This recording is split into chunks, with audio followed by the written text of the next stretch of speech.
guys, my name is Megan, and today I've got my final PopSugar reading challenge check-in for you. Alright, so if you guys want to watch any of my other PopSugar reading challenge check-ins, I will leave the last one linked up in the corner, and they are all in a playlist marked reading goals, which I will also leave linked up in the corner. Okay, so for those of you who don't know, the PopSugar Reading Challenge is a reading challenge put out by PopSugar. Every year they pick about 50 to 55 reading prompts or questions. And they do have a printable version. I will leave a link to this one down below, even though it is the end of the year. If you guys want to do like last minute reading challenge for yourself, check it out. There are a couple of books that I haven't read as of the filming of this video because I'm filming this in November, but I do plan to read them by the end of the year, hopefully. There's only one that I'm really not sure I'm going to get to. But otherwise, let's go ahead and just dive into the prompts that I finished for this round. So the first one is a book published in 2021. All right, so for this prompt, I've already read a few books released in 2021, but I used them for other prompts. So this one, the one that I have currently listed that I'm hoping to get to by the end of the year for this one is The Ones We're Meant to Find. I'm not 100% sure at this point in my reading that I'm going to get to this one by the end of the year, but this one is still like a maybe. So the next one is a book where the main character works at your current or your dream job. So this one was really hard to do.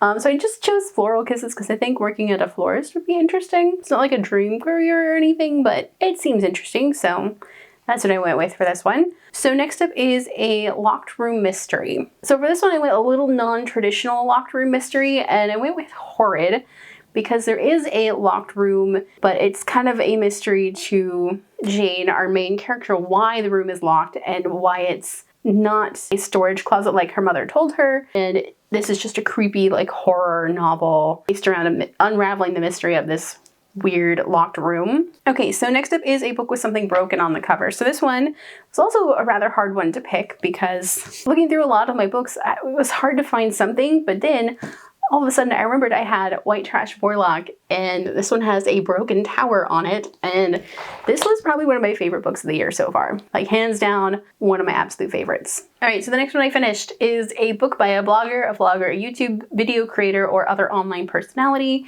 So this one I went with a book by a bookstagrammer. Her name is Bisexual Book Nerd. I will leave a link down below to their book, and it is The Witch's Wolves. This was such a good book. Like, it was so good. And it's like a very short romance with werewolves and a witch, and it's just super cute. So the next prompt is a book whose title starts with a Q, an X, or a Z.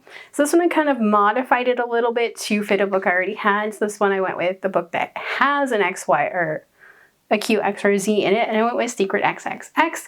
This was just such a cute manga, and it's very fluffy and cozy and just so good. Okay, so the next prompt is a book featuring 3 generations, so a grandparent, a parent, and a child, or some combination therein. So I went with What Big Teeth for this one, because this one has a grandmother, a mother, and a daughter as like the main characters, and it's just a lovely kind of gothic inspired Addams Family-esque book, and it's definitely worth a read. Alright, so next up I have a book set in a restaurant, and for that one I went with Girls Weekend because this one does partially take place in a restaurant run by one of the love interests and a bar that is also run by the same love interest, and it's just such a great cozy urban fantasy world, but with like a lot of romance in it, and it's just so good. Definitely not for those under 18 though, please. So next up is a book about a subject you are passionate about. So this one I went with Fangs, which is also not traditional, but this one is about vampires, and if you guys haven't guessed from the name of my channel,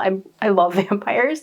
So that's all you really need to know about this one. It's vampires and it's lovely. Okay, and then the next book, or the last one that I have for you guys today, is the longest book by pages on your TBR list. So this one I'm going with The Sword of Summer. I haven't started this book as of the filming of this video, but it will be something that I'm reading from November probably through December at least. So this is like the biggest book that I'm going to get to this year, which I'm happy about, but I'm also a little bit disappointed because there's a couple of other really big books on my TBR cart that I have, but there's something about fantasy books that I'm still kind of blocked on reading for now, which reader's block is just a nightmare. But I'm really looking forward to The Sword of Summer. And then I think overall that is it. I think I did really good on this challenge, guys. I think I only have 1, 2, 3, maybe 9 prompts that I didn't get to, which I feel that's pretty good out of 50. Alright, so that is my last check-in for my PopSugar reading challenge. How did you guys do on your reading challenges this year? Let me know down below. If you guys like this video, don't forget to hit the like button. If you haven't already but would like to, go ahead and hit the subscribe button. And if you'd like to follow me on social media for more bookish stuff, check out the links down below. Alrighty, bye guys!